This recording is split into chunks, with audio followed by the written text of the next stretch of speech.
Buenas noches, esto es Sala de Prensa de Noticias Caracol Ahora con todo el análisis de las noticias de Colombia y el mundo.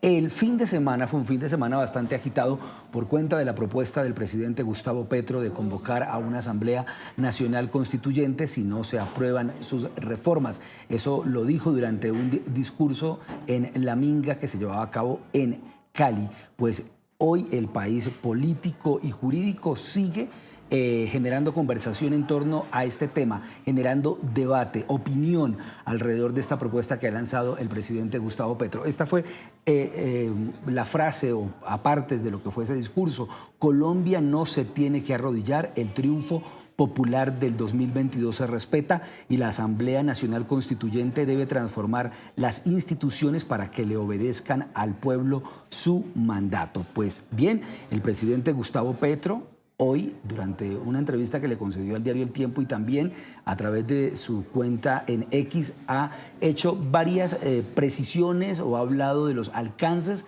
de su iniciativa. Una de ellas, o lo primero que ha dicho el mandatario, es que el proceso de constituyente convocado no es ni para cambiar la Constitución del 91 ni para perpetuarme en el poder, es lo que ha dicho. Pues bien, ese es el tema de conversación esta noche y queremos saludar de inmediato al doctor Pedro Medellín, analista y profesor de la Universidad Nacional. Doctor Medellín, muchas gracias nuevamente por acompañarnos en Sala de Prensa de Noticias Caracol Ahora. Buenas noches. Sí, buenas noches, Rubén, y gracias por la invitación. Aquí desde un aeropuerto, entonces quería anticipar, por si acaso ya empiezan que el avión sale y qué tal, para que estemos preparaditos. Tranquilo, muchas gracias a usted por atendernos en medio de su viaje ahí en el aeropuerto. Y bueno, doctor Medellín, quiero empezar preguntándole por esto último, digamos, porque ya el país ha venido hablando desde el pasado viernes, sábado, domingo, todo el fin de semana de la propuesta del presidente Gustavo Petro. Pero él ha dicho hoy, como lo mencionaba hace algunos minutos, que el proceso de la constituyente no es para reelegirse ni para perpetuarse en el poder. ¿Usted qué piensa de esto que ha dicho el presidente? ¿Ya podemos dar por descartado, digamos, esta intención o que esta puerta quede de alguna manera abierta si se llevara a cabo una Asamblea Nacional Constituyente? Mire, la verdad, después de haberlo visto con las piedras de la ley, ¿se acuerda que salió con los 12, con el mármol, con Antanas y Claudia López y todo este grupo que salió como con los 12 principios de su gobierno? Ha demostrado que él no hace lo que está diciendo y en cambio, sí, él no hace lo que dice o lo que promete, pero en cambio sí hace lo que dice que no va a hacer. Dijo que iba a nombrar a los más competentes, que no iba a convocar a la constituyente, etcétera, etcétera. Entonces, esto de que el presidente diga que él no se quiere reelegir, yo lo interpretaría como que él se quiere reelegir, que esto no es para cambiar la constitución. Si una constituyente no es para cambiar una constitución, entonces ¿para qué es? Creo que el presidente, este es el tercer envío que hace. La primera vez amenazó a la gente con sacar la gente a la calle, a los congresistas con sacar la gente a la calle. Si ustedes no aprueban mi reforma, saco la gente a la calle, y la gente no salió. ¿Sí? Hizo un segundo envión a gobernar desde la calle y que sacar el gobierno a la calle, y tampoco. Ahora la amenaza es con la constituyente. A mí me parece que eso que es sano y que es bueno. A mí me parece que es sano que el presidente tenga instrumentos a los cuales recurrir cuando él siente que su gobierno no está produciendo los resultados deseados por él. El problema es que no está produciendo los resultados deseados por él, no porque la gente se esté oponiendo, le esté bloqueando, sino es porque él mismo y su equipo mismo no está produciendo los resultados que tenía que producir. Es que para tener un buen equipo de fútbol necesita uno buenos futbolistas. No solamente es un muy buen técnico, no solamente con un buen presidente se logra unas cosas de gobierno, también se necesita un gobierno. Se necesitan ministros, viceministros y directores que sean competentes y calificados. Y realmente el gobierno hoy tiene unas dificultades muy grandes de calidad, de competencia, de experiencia, que son los que le están impidiendo al presidente producir los resultados que se necesitan. Es un poco la realidad dramática que está viviendo el presidente Petro, de tratar de eludir la responsabilidad que le está cabiendo o que le cabe al gobierno, perdón, en términos de la imposibilidad, la incapacidad de aprobar las reformas. Entonces, ese es un tema muy complejo. Ya ha habido acuerdos. Acuérdense ustedes cuando hizo un acuerdo con el Partido Conservador, con el Partido Liberal y con el Partido de la U respecto a unos ajustes para sacar adelante la reforma a la salud. Los presidentes de los partidos acordaron y el ministro Velasco dijo, estamos en el 99.9% de la reforma.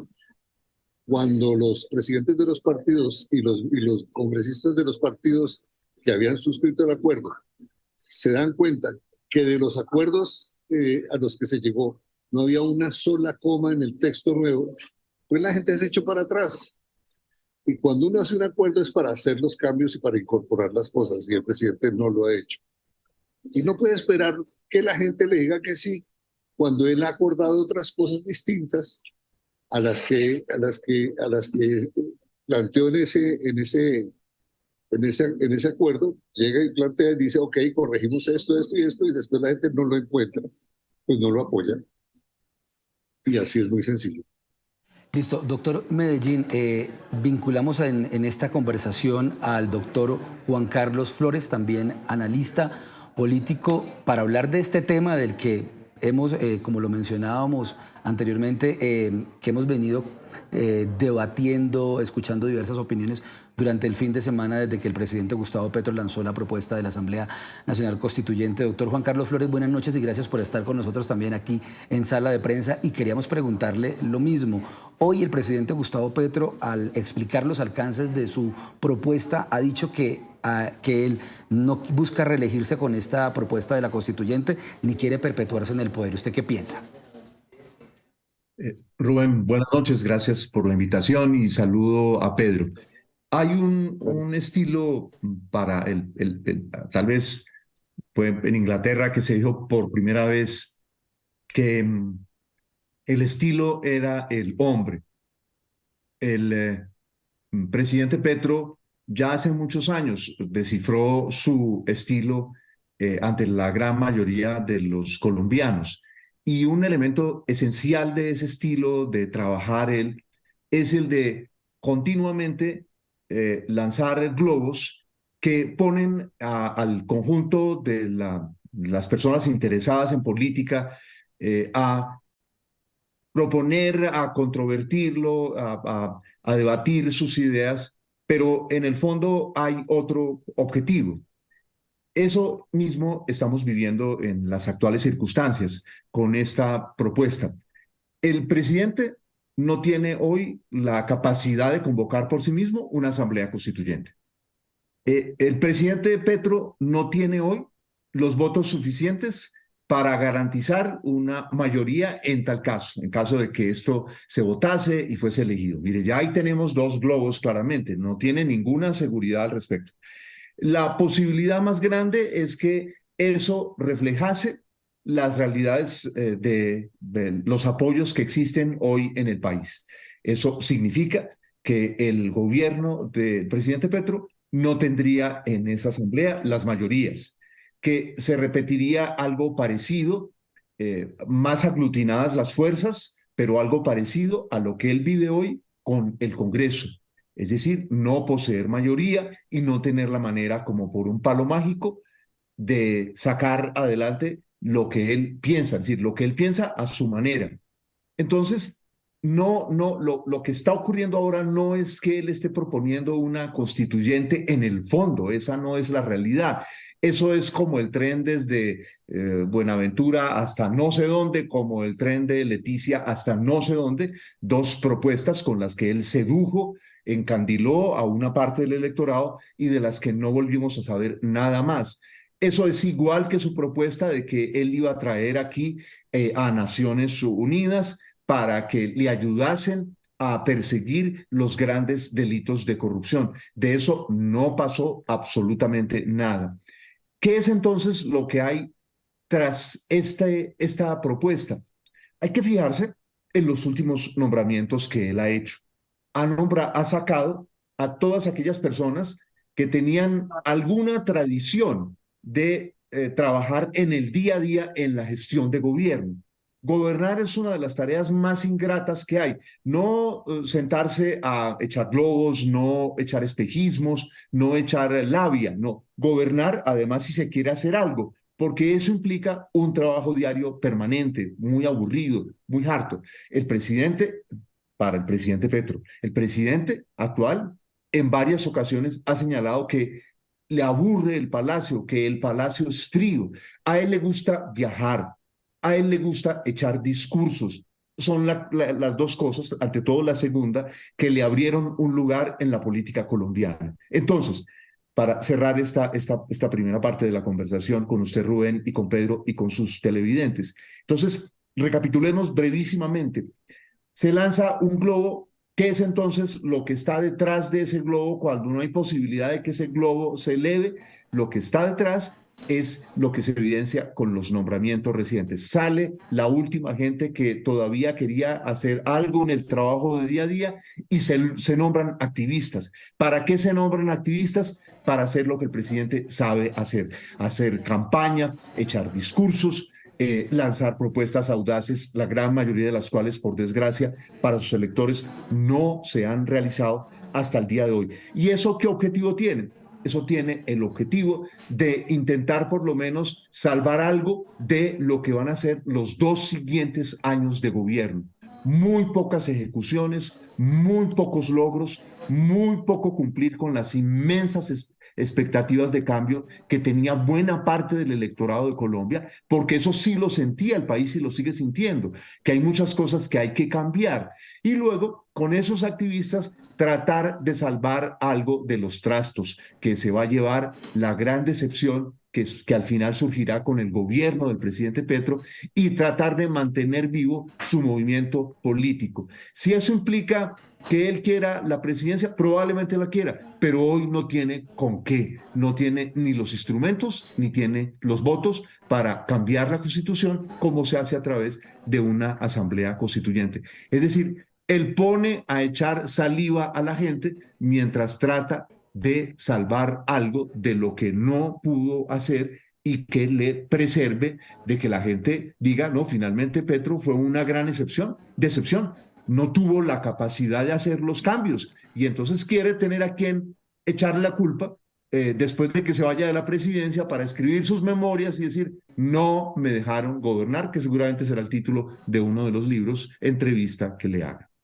Pues doctor Flores, usted da en uno de los puntos o coincide en uno de los puntos que tocó esta tarde el presidente del Congreso, Iván Name, porque leo algunas comillas de lo que dijo esta tarde en la plenaria del Senado. Revise sus conceptos, señor presidente, sabemos que no es abogado, pero usted no puede hacer por la vía de facto una convocatoria y un proselitismo porque ya arrancó la campaña para el 2026 y eso es también inconveniente para una democracia, un presidente en campaña. Le pregunto, doctor Medellín, ¿usted coincide con lo que dice el doctor Flores, con lo que está diciendo el presidente del Congreso, Iván Name, y es que el presidente Gustavo Petro también de alguna manera está tratando de ya iniciar una campaña para, digamos, poder ganar votos para el 2026? Incluso él ha hablado de darle continuidad al progresismo en el 2026. Sí, yo coincido totalmente con el presidente del Congreso y con Juan Carlos. Con Juan Carlos en un punto que es absolutamente central. El presidente en Colombia, en el régimen presidencial, el presidente es jefe de Estado y es jefe de gobierno. Al presidente Petro le gusta ser jefe de Estado. ¿Qué es el jefe de Estado? El jefe de Estado es el que representa al Estado, el que viaja, el que plantea las grandes líneas, el que recibe a los embajadores, el que se encarga de los temas macro y discute los temas del ejército, la seguridad nacional, etc. Y esa es la tarea que a él le gusta. Él le gusta ser jefe de Estado. Lo que no le gusta es ser jefe de gobierno. El jefe de gobierno es el que tiene que hacer la tarea de dar las líneas, de trazar las rutas por donde debe seguir su equipo, hacerle monitoreo, exigirle resultados y velar por que esos resultados se cumplan. Entonces, al presidente le encanta ser jefe de Estado, pero no le gusta mucho ser jefe de gobierno. le encanta el Palacio de Nariño, en la medida en que es el palacio del jefe de Estado, pero cuando le toca gobernar, la tarea es muy aburrida y eso es, él no le gusta ese tema y ese es un punto importante. Segundo, los ministros no reflejan el esfuerzo o la vocación del gobierno que él había prometido. Él había prometido gobernar con los mejores en las tablas de la ley que publicaron con Antanas y con Claudia López y con todo el equipo ahí estuvieron de ese momento. El presidente Petro dijo que él no iba a convocar la constituyente, que iba a gobernar con los más capaces, etcétera, y no se refleja. No es un gobierno técnico, no es un gobierno político, es más, me atrevo a decir que ni siquiera es un gobierno de izquierda. Cuando uno ve la política social de este gobierno, es una política que nada se diferenciaría con la época de Ruy Holmes y César Gaviria en sus mejores momentos. Es decir, una política social montada en el asistencialismo, en las políticas asistencialistas, pero de ninguna manera hay un proyecto de izquierda. Si uno dijera, bueno, ¿cuál es el proyecto de izquierda que está detrás en la reforma de la seguridad social o en la reforma laboral, etcétera? Uno diría, sí, hay un elemento de estatismo. Bien, sí, estatismo. Puede ser un elemento. Pero cuando uno desgrana esos elementos, resulta que no hay tales elementos.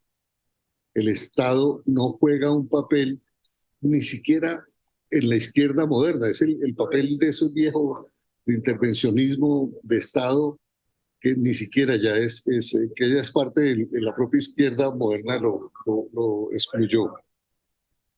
Entonces, cuando uno ve eso, ni siquiera refleja un gobierno de izquierda. El presidente es un presidente, este es un gobierno donde hay más presidente que gobierno. El gobierno es muy presidencialista y el poder presidencial es tan fuerte y está tan distorsionado que el poder es del poder del presidente y lo que él cree y lo que a él se le ocurre. Y cada vez que llega a un evento público, va proponiendo una idea, va votando un globo, que es lo que él cree, que no es lo que había trabajado ni lo que está en el programa de gobierno. Y en ese sentido, el presidente es lo que él cree y él es lo que él interpreta. Todo el modelo de democracia delegativa que tiene el presidente Petro. ¿Qué es la democracia delegativa? Es esa democracia en la que el gobernante el candidato que gana las elecciones, cree que él controla todo y que su único límite es el periodo presidencial y no más, ¿no? Ni siquiera la ley. Para el presidente la ley es un estorbo. Y en ese sentido, entonces trata de sacar por la vía de decretos las reformas que está haciendo, pero ni siquiera logran ese cometido. Entonces, en este escenario es un escenario donde el presidente invoca el ejercicio democrático y la necesidad de fortalecer la democracia y exige que sean democráticos con él, pero el presidente no respeta el equilibrio de poderes. Exige que los espacios de presentación y de acción con él y de respeto por el otro, pero no respeta a sus contrincantes. Exige que a sus hijos le proteja y todos lo acompañamos en esa tarea. Que no los agredan, por supuesto, pero que él no agreda a los hijos de los otros tampoco. El presidente en ese sentido invoca unas cosas que solamente son para él. Cuando en manos de él está hacer lo que él está pidiendo, él no hace lo que le está pidiendo que la gente haga con él. Entonces, ahí hay una serie de elementos que son muy, muy complejos, son contradictorios. El gobierno que intentó desde los balconazos le fracasó a la segunda instancia. Las convocatorias a la calle de la gente le fracasaron. Y esto de la constituyente, como decía bien Juan Carlos Flores, le va a fracasar. Y el presidente del Congreso es muy claro en decirle que si bien él no es abogado, el presidente tiene un problema muy serio en la comprensión del Estado y es un tema muy raro porque Petro lleva años en el Congreso. Petro debía saber muy bien cuáles son los límites de la acción de la acción normativa en la medida en que ha sido congresista. Y es un personaje que ya fue alcalde y que conoce muy bien la legislación, en fin, pero cuando llegó al Congreso pensó que el gobierno era llegar y mandar, y resulta que llegar y mandar no es suficiente. Para eso también hay que convencer a la gente, también tiene que tener un equipo y traducir sus ideas en hechos de gobierno, y no ha podido. Así de duro para él es la situación. Doctor Flores, me quiero devolver un poco porque usted hace algunos minutos decía que el presidente Gustavo Petro, digamos, en este momento no tiene, digamos, las mayorías para sacar adelante, pues si no ha podido con las reformas, sacar adelante un proyecto para convocar una Asamblea Nacional Constituyente. Existen otras vías jurídicas y se lo pregunto por esto, porque en la entrevista que le da al diario El Tiempo, le preguntan cómo piensa entonces sacar adelante esta iniciativa. Responde, hay varios caminos. Yo soy un poder constituido, no soy el poder constituyente. No es un problema de mayorías, es un problema de fuerza popular, es el pueblo decidiendo. El momento constituyente siempre. Si el pueblo decide, el poder constituido tiene que aceptar, no lo puede desconocer, el poder constituido es subordinado. Y le contrapreguntan, presidente, si hubiera ley de convocatoria de referendo para la constituyente, el gobierno se sometería plenamente a lo que determine la Corte Constitucional sobre su legitimidad. Y él dice, todo depende de la fuerza del poder constituyente, que se expresa con votos. Recordemos cómo se dio en el proceso en el gobierno de Virgilio Barco o con Carlos Pizarro y cómo la Sala Constitucional de la Corte permitió el poder constituyente. ¿Hay otra vía jurídica distinta a la que está contemplada en la Constitución? Porque aquí pareciera que el presidente contempla o lo plantea como si existieran otros mecanismos. Rubén, no hay que perder de vista que el presidente Petro es un retórico, que en palabras coloquiales en nuestro país lo que llamamos labia, es decir, que tiene él es una persona que juega muy hábilmente, es un malabarista con las palabras. Ese es un don que él tiene y que ha sido la característica suya a lo largo de todos estos años. El asunto es que antes no nos parábamos, la sociedad no se paraba a descifrar qué realmente de realidad había detrás de esas palabras. Cuando se posee ese don de la labia, para hablar en términos coloquiales nuestros colombianos, siempre hay un riesgo. Y ese riesgo es que al final esa labia se aleje de la realidad concreta, de que ya no tenga respaldo en la vida real. Un candidato en campaña en Colombia, pues recordemos el famoso ejemplo que existía en Colombia, el culebrero de pueblo. Las personas que iban de pueblo en pueblo con una caja cerrada anunciando que ahí estaba la famosa Margarita, la culebra. Pero eso lo decían solo ese día porque después se iban del pueblo. Nunca sacaban la tal culebra. Porque si el culebrero se quedaba en un pueblo, tenía un día que sacar la culebra. El presidente Petro le llegó la hora de sacar la culebra. ¿Y eso qué significa? De convertir en realidad todas las promesas que hizo.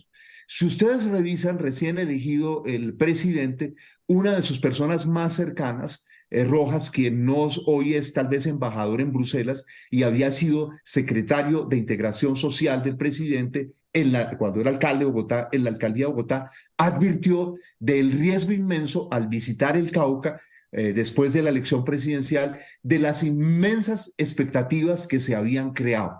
¿Cuál es el lío del presidente Petro?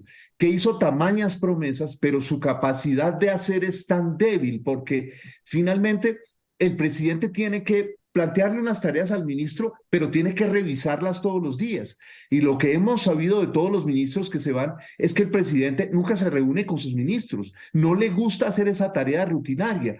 Por eso ha buscado a una sola persona, la señora Sarabia, para que se encargue absolutamente de todo porque eso le aburre en extremo. De manera que no hay que darle mayor calado a los términos, palabras nuevas que presidentes inventan, que si usted hace memoria, Rubén, son similares a las que funcionarios de la Casa de Nariño se inventaron cuando estaba Uribe de presidente y hablaban de que había una cosa superior al Estado de Derecho, que era el Estado de opinión, y que las cortes tenían que atender a ese Estado de opinión. que Uribe era una figura de tal magnitud que no se le aplicaban las leyes. Recuérdelo usted, cuando se buscaba desesperadamente el famoso articulito, perpetuar a Uribe en el poder. Entonces, no hay que creer, no hay que pensar que el malabarismo de las palabras del presidente Petro es realidad. Esos son una serie de trucos retóricos que él trata de utilizar porque está ante un hecho muy grave y que va a terminar llevándolo a dar palos de ciego en estos 2 años que faltan, porque llegó la hora de sacar la culebra de la caja, de demostrar que lo que se dijo es real y resulta que no se puede hacerlo. Uno, porque las promesas, como lo dijo el señor Rojas, hoy embajador, insisto, no sé si en Bélgica o ante la Unión Europea, dijo, y cualquiera lo puede revisar, porque él fue a ver qué pasaba allá en el Cauca, donde se estaba diciendo que la gente esperaba que el presidente cumpliese sus promesas. De manera que, por eso, lo que vamos a tener es un presidente activista a lo largo de estos 2 años. ¿Qué es el activismo? Con palabras intentar cambiar la realidad, pero a las palabras deben seguir los hechos. Si a las palabras no siguen los hechos, las palabras que usted lanza pierden fuerza. Entonces, el presidente está en un inmenso riesgo porque le va a pasar, o ya le está pasando, lo del pastorcito mentiroso. Bueno, Jorge Rojas, pues es todo lo que usted dijo, embajador extraordinario y plenipotenciario ante el Reino de Bélgica, el Gran Ducado de Luxemburgo y jefe de la misión de Colombia ante la Unión Europea y la Organización del Tratado del Atlántico Norte, OTAN. Bueno, unos comentarios finales.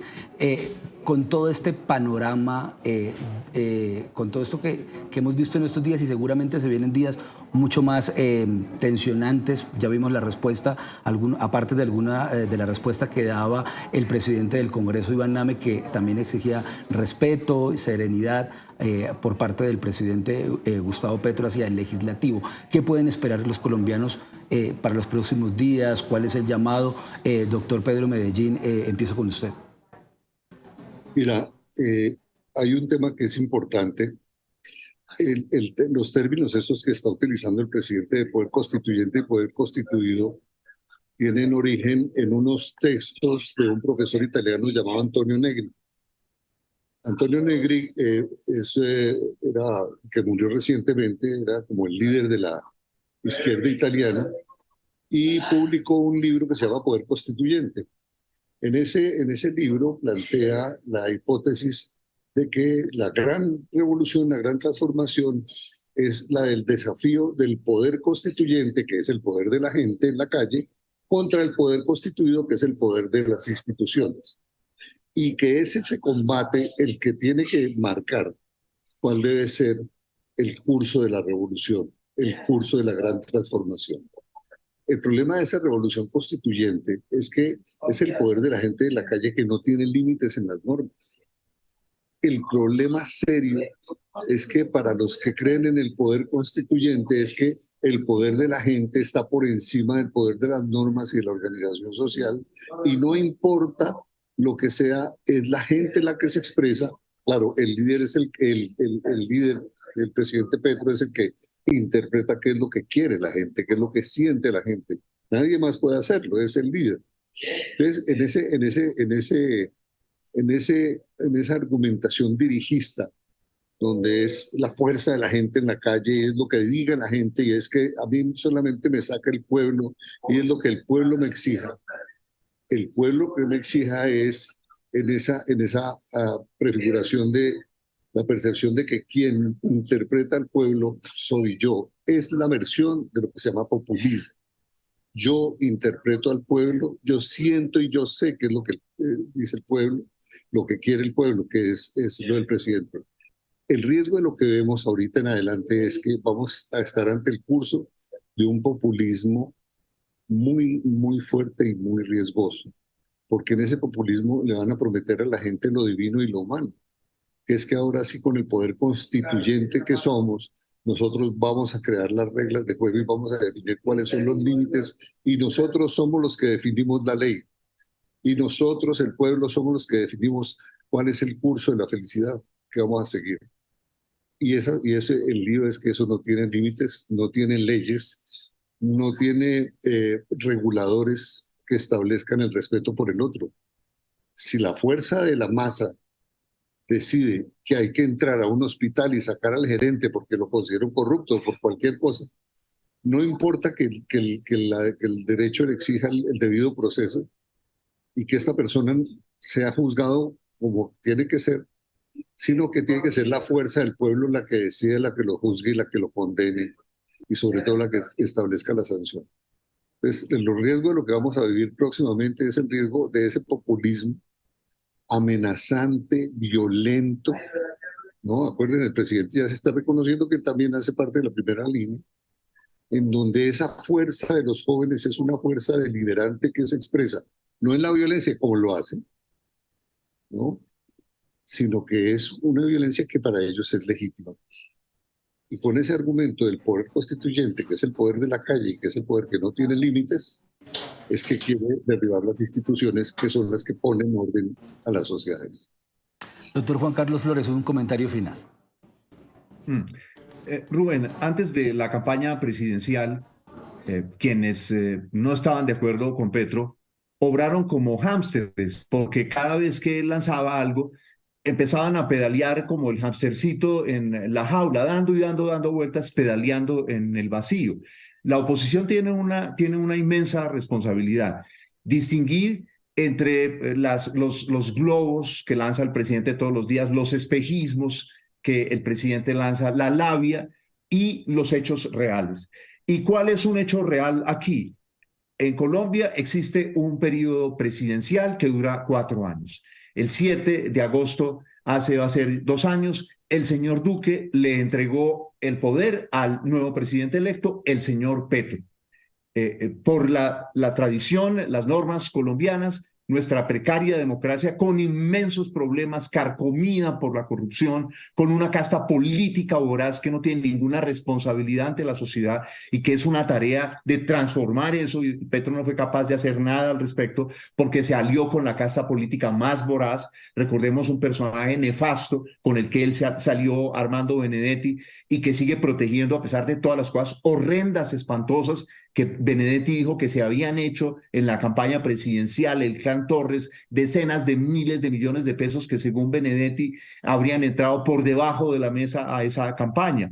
Eso es un hecho desgraciado en Colombia, esa corrupción inmensa de toda esta casta política. Pero el periodo presidencial termina el 7 de agosto, dentro cerca ya de 2 años. Entonces, ¿qué van a hacer los que no están de acuerdo, los políticos que no están de acuerdo con Petro?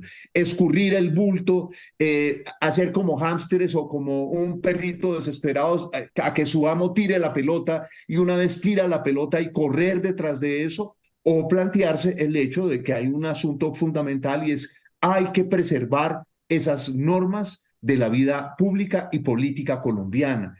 Ellas son las que evitan que Colombia sea la Venezuela de Maduro o sea la Nicaragua de esa dictadura. Y ese es un elemento fundamental. Petro puede hacer muchas cosas en estos 2 años y los gobiernos en Colombia no han sido precisamente los gobiernos más virtuosos los que nosotros hemos tenido. Pero lo que se debe tener claro es que hay unos límites al poder presidencial. Aquí hubo un límite al deseo de Uribe y de muchos de sus seguidores de perpetuarlo en el poder cuando la Corte Constitucional le dijo no al famoso articulito. Aquí diversas instituciones fueron contrapesos. Casi no el Congreso nunca, porque el Congreso desgraciadamente se pliega cuando les dan esa cantidad de puestos y contratos todos los gobiernos. Entonces, esa es una tarea fundamental. No importa lo que diga Petro, porque finalmente el 7 de agosto dentro de 2 años, si Colombia elige bien, se tendría un gobierno cuya responsabilidad sería arreglar todos los entuertos que deje, por desgracia, el gobierno del presidente Petro, que iba a desperdiciar una oportunidad inmensa que el país le ofreció por su incapacidad de trabajar coordinadamente con un equipo día a día, porque el presidente Petro es un enamorado de su propia palabra, lo cual le impide entrar en una serie de acuerdos no extorsivos con el Congreso, sino acuerdos para mejorar las condiciones de vida en el país.